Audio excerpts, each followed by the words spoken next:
marié ne peut pas entrer à un endroit et puis il voit une soeur là-bas. Là-bas. Tu es là, tu ris avec toutes les filles. Tu es un homme indiscipliné. Ton amour n'a pas produit une discipline. C'est pas parce qu'on est à l'église que tu dois rire avec toutes les filles. Tu es un homme marié, tu sais te tenir, tu sais quand sourire et tu sais quand rire. Parce que l'amour produit la discipline. Une femme mariée ne peut pas s'habiller n'importe comment. Elle ne peut pas s'habiller même comme une fille célibataire.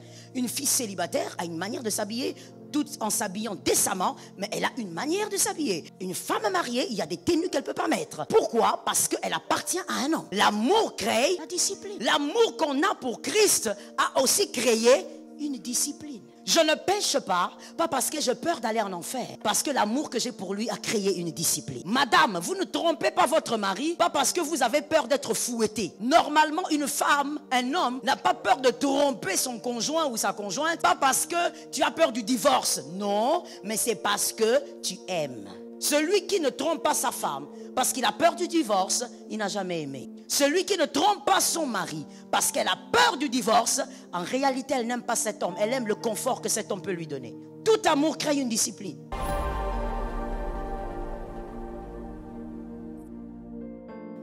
Tu es un enfant de Dieu. Tu avances avec celui qui sait tout et tu avances. C'est ça la confiance. Tu avances avec celui qui maîtrise tout quand toi tu ne maîtrises rien du tout. Ce qu'on fait lorsqu'on est dans des circonstances qu'on ne peut pas expliquer, on ne sait pas dire aux gens que toutes ces choses concourent à mon bien, parce que ce sont des situations très bizarres. Et comme je le disais, des fois, ce sont même des situations honteuses. Ça commence à t'humilier, ça commence à te diminuer même dans le quartier. Tu ne sais pas comment dire aux gens que ce que je vis là, ça concourt à mon bien. Lorsqu'on vit des choses comme ça, qu'est-ce qui crée la différence au fait? Qu'est-ce qui fait que Monsieur X soit dans la paix et Monsieur Y soit tourmenté? Qu'est-ce qui crée la différence? Écoute et répète à ton frère, la perception de la vie. Répète-moi encore la perception de la vie. Alors, d'où vient maintenant la perception de la vie du chrétien? Écoute-moi bien et tu vas écrire après. La perception du chrétien émane de l'amour qui l'a marqué. La perception du chrétien émane de l'amour qui l'a marqué. Je parle de l'amour de Dieu. L'amour de Dieu l'a marqué. Et l'amour qu'il a marqué a créé en lui une discipline. Est-ce que quelqu'un m'entend? L'amour de Dieu qu'il a marqué a créé en lui une discipline. Et cette discipline n'est pas contrôlée par des lois. Cette discipline est contrôlée par l'amour. Toujours l'amour de Dieu. Est-ce que quelqu'un a capté? Et lorsqu'il y a l'amour de Dieu, la discipline, on a une perception de vie différente. C'est ce qui fait que ton voisin ne conçoit pas la vie comme toi. Il vit des choses plus difficiles et compliquées que toi. Mais lorsqu'il s'agit de Dieu, il ne réagit pas comme toi. Lorsqu'il s'agit de vivre en société, il a une joie qu'il exprime que toi tu n'exprimes pas. Parce que sa perception de vie est différente. Mais d'où émane cette perception? D'un amour qui a été marqué. Et cet amour a produit la discipline. Un amour qui a été marqué. Jésus, celui qui croit en lui convenablement, c'est celui qui a été marqué par son amour. Tu as constaté que c'est un amour différent. Tu as constaté que c'est un amour qui a brisé ton orgueil. C'est un amour qui t'a rappelé que toi tu ne sais pas aimer. En fait, tout tourne autour d'un amour qui vous marque. Que quelqu'un me dise l'amour. Et cet amour qui te marque maintenant, qu'est-ce que ça fait en toi? Ça crée en toi une discipline. Vous avez compris ou vous voulez mieux comprendre? C'était une question, hein? On a compris ou on veut mieux comprendre? L'amour, normalement, l'amour, tout amour d'ailleurs, crée une discipline. Je vous donne un exemple d'un homme et d'une femme mariés. Lorsqu'il y a un couple légalement marié, leur amour crée automatiquement une discipline. Par exemple, cette femme ne peut pas avoir n'importe quel ami sans le contrôle de son mari. C'est une discipline ou pas? Qui provient de quoi? De l'amour. Un homme marié par discipline, quand il est avec sa femme, ne peut pas commencer en route à regarder les popotins des femmes. Il ne peut pas. Pourquoi il ne peut pas? Ce n'est pas parce que ce ne sont pas des popotins. Non, c'est parce qu'il a du respect pour sa femme. L'amour a créé une discipline. Un homme marié ne peut pas entrer dans un lieu ou arriver sur un lieu et commencer à ricaner avec toutes les femmes comme ça, comme quelqu'un qui a vu un clown ou je ne sais pas quoi. Non. Un homme marié a de la tenue. J'ai besoin d'un amen. Je suis en train d'expliquer comment l'amour produit la discipline. C'est automatique, tout amour produit la discipline. Si tu as un amour qui n'a pas produit la discipline, tu n'as jamais aimé. Un homme marié ne peut pas entrer à un endroit et puis il voit une soeur là-bas, comme par exemple monsieur Enoch qui est marié. Toi tu es là, tu vois telle soeur là-bas. Là-bas. Tu es là, tu ris avec toutes les filles. Tu es un homme indiscipliné. Ton amour n'a pas produit une discipline. C'est pas parce qu'on est à l'église que tu dois rire avec toutes les filles. Tu es un homme marié, tu sais te tenir, tu sais quand sourire et tu sais quand rire. Donne un amen normal. Donne un amen normal. Tu dois être discipliné. Pourquoi? Parce que l'amour produit la discipline. Une femme mariée ne peut pas s'habiller n'importe comment. Elle ne peut pas s'habiller même comme une fille célibataire. Une fille célibataire a une manière de s'habiller, tout en s'habillant décemment, mais elle a une manière de s'habiller. Une femme mariée, il y a des tenues qu'elle ne peut pas mettre. Pourquoi? Parce qu'elle appartient à un homme. L'amour crée la discipline. L'amour qu'on a pour Christ a aussi créé une discipline. Je ne pêche pas parce que j'ai peur d'aller en enfer. Parce que l'amour que j'ai pour lui a créé une discipline. Madame, vous ne trompez pas votre mari, pas parce que vous avez peur d'être fouetté. Normalement, une femme, un homme, n'a pas peur de tromper son conjoint ou sa conjointe, pas parce que tu as peur du divorce. Non, mais c'est parce que tu aimes. Celui qui ne trompe pas sa femme parce qu'il a peur du divorce, il n'a jamais aimé.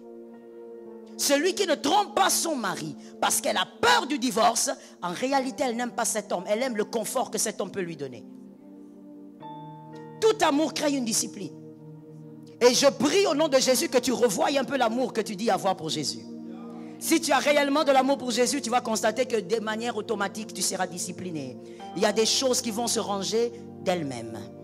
Matthieu 26, 21. Matthieu 26, 21. Nous allons tous le lire aussi. Matthieu 26, 21. Même face à ce verset, la bonté de Dieu doit être constatée. Même face à ce verset, la bonté de Dieu doit être constatée. Tu dois constater la bonté de Dieu. 2023, tu vas vivre le mystère de ce verset. Mais tu dois voir dans ça la bonté de Dieu. Merci pour ton amen, mon frère. Tu dois voir la bonté de Dieu dans quoi? Matthieu 26, 21. Est-ce qu'on peut lire? On y va. 1, 2, 3.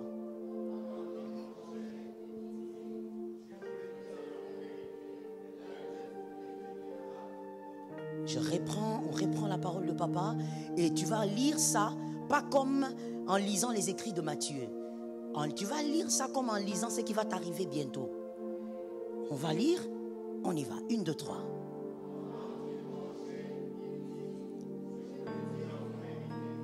L'un d'entre vous, il s'agit de qui ici?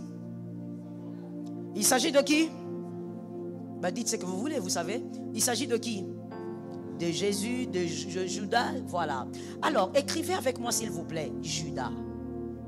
On va finir cet enseignement le dimanche prochain, par la grâce de Dieu, si Dieu nous prête vie. Écrivez Judas. Même avec Judas, tout concourt au bien de ceux qui aiment Dieu.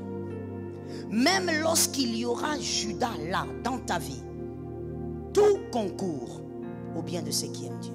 Judas, dans ta vie, même lorsqu'il sera très présent, vois la bonté de Dieu dans Judas. Vois la bonté de Dieu derrière Judas. Mais laisse-moi un peu, de manière rapide et brève, te parler de Judas. Judas n'est pas que le traître que nous connaissons. Parlons de Judas rapidement. 1. Judas est un voleur. Jean 12, 6. Oui, dans ton entourage en 2023, Dieu mettra un voleur. Il ne va pas seulement voler ta chemise, mais il pourra même voler tes relations. Un voleur n'est pas seulement celui qui vole le matériel, c'est aussi celui qui vole les choses immatérielles. Il est capable de détruire tes relations. 2023, Dieu te mettra quelqu'un dans ton entourage qui sera là pour détruire tes bonnes relations. Je te réchoque. Dieu te mettra quelqu'un qui sera là et qui va travailler pour que toi, tes bonnes relations te fuient. Jean 12, 6. Jean 12, 6. Judas est aussi un voleur. 2. Judas, il est un envieux et un jaloux. Alors, je ne sais pas si toi, Dieu va te donner seulement un Judas ou deux, mais en tout cas, dans ton entourage en 2023, Dieu va t'envoyer aussi cet homme-là. Un jaloux et un envieux. Que quelqu'un me dise jaloux. Oui, 2023, peut-être même qu'il est déjà là. Un envieux et un jaloux. Prenez le verset Jean 12, 5. Judas est jaloux, il était envieux. Jean 12, 5. Les jeunes que je vois là, je veux vous voir écrire. On écrit. Quand on vient à l'église, on écrit. Et je déteste voir des jeunes gens qui n'écrivent pas. C'est l'irresponsabilité. Le service d'accueil, vous devez veiller sur ça. Jean 12, 5. C'est un envieux, c'est un jaloux. Dieu va placer en 2023 à côté de toi une personne qui va t'envier de la tête aux pieds. Une personne qui va envier même ce que tu n'as pas. Vous savez, oui, je vais vous expliquer. Les envieux, il y a plusieurs types d'envieux. Mais ce type d'envieux de Judas, c'est le type qui envie même ce que tu n'as pas. C'est-à-dire quoi? Je t'explique ça, mais en tant que quinois, je sais que tu le comprendras avec une grande rapidité. Il y a des gens, ils te regardent. Rien qu'en te regardant, ils imaginent que dans ton compte bancaire, tu as 20 000 $. Tu es quinois, tu as compris, hein? C'est trop facile pour toi, quinois, parce que tu réfléchis comme ça un peu aussi. Ça veut dire que rien en te regardant, il regarde la chaussure, il regarde ta chemise, il se dit, ah, certainement que lui, il a une maison à ma campagne, il fait semblant, il ment. Un envieux qui envie même c'est que tu n'as pas. Il n'y a que l'envieux qui croit que tu as ces choses-là. Quand il te regarde, il croit que comme tu es là, tu es déjà allé dans 15 pays, alors que tu n'es jamais allé nulle part. Il regarde, il dit non, sa manière de parler là, avec son français, c'est... Il imagine de choses et il te combat pour ce que tu n'as pas. Que Dieu donne la victoire. Je dis tout concourt. Oh, réponds-moi mon frère avec dynamisme. Tout concourt. Oui, il faut le déclarer avec autorité. Tout concourt à ton bien. Il y a ce genre de personnes, des envieux, des jaloux. Un envieux, il est automatiquement jaloux. Parce que l'envieux veut avoir ce que tu as et donc il est forcément jaloux. 2023, dans ton entourage, tu auras un Judas, un jaloux. Je ne sais pas s'ils seront 4. S'ils seront 4, reçois l'onction. Reçois une augmentation. Parce que Dieu peut t'en envoyer 5. Reçois une onction. Tu as besoin d'une onction de protection. Judas sera là. Mais Judas ne doit pas partir. Que quelqu'un dise à son frère, Judas ne partira pas. Non, on va le dire autrement. Dis à ton frère, mon Judas ne doit pas partir. Oui, il doit rester là. C'est qui Judas? Judas, c'est aussi celui qui te suit pour te disqualifier. Oh my God. Quel type de personne? Judas, il est celui qui ne va pas te lâcher. Il va te suivre. Mais pourquoi il te suit? Pour te disqualifier. Il travaille pour te disqualifier. Prenez le verset Matthieu 26, 15. Matthieu 26, 15. Judas, il te suit pour te disqualifier. Imagine-toi que dans ton entourage, tu as quelqu'un. On te donne toujours des rapports. Il veut te détruire. Il détruit tes relations. Il a fait des appels. Il a appelé la personne qui t'avait promis un travail. Il a sali ton nom là-bas. Mais c'est une personne qui ne te lâche. Le matin, tu te réveilles, son appel manqué là. Et les Judas sont collants, je vous assure. Hein. Les Judas, ils sont collants. Il est là. Tu regardes les messages. Il y a 15 messages du Judas. Mais tu as appris qu'il est en train de te détruire. Et quand tu l'appelles, il te dit, oh, je te cherche, non, on ne sort pas aujourd'hui. Judas, il reste derrière toi et il réfléchit. Comment il va te disqualifier? 2023, Dieu te donnera un Judas. Ah, mais tout concourt. Je suis d'accord. Avant d'écrire cette phrase, répète-la moi s'il te plaît 3 fois. Ça va ressusciter quelque chose dans ta vie. Judas est un mal qui bonifie ta mission. Correct. Au nom de Jésus. Judas est un mal qui bonifie ta mission. Judas est un mal qui ne doit pas te quitter. Judas est un mal qui va rendre meilleure ta mission. Alors il reste là. 2023, nous accomplirons des prouesses. Judas doit rester là. 2023, nous allons atteindre les objectifs. Judas doit rester là. 2023, nous saisirons ce qui est à nous. Oh, je croyais que je m'adressais à quelqu'un qui avait compris. 2023, on doit saisir notre part. Alors Judas doit rester là. 2023, nous allons avoir nos enfants. Judas, 2023, nous aurons les faveurs du Seigneur. Judas doit rester là. 2023, tu te mets sur la chaise de Joseph. Judas doit rester là. Tu vas rencontrer le président. Judas.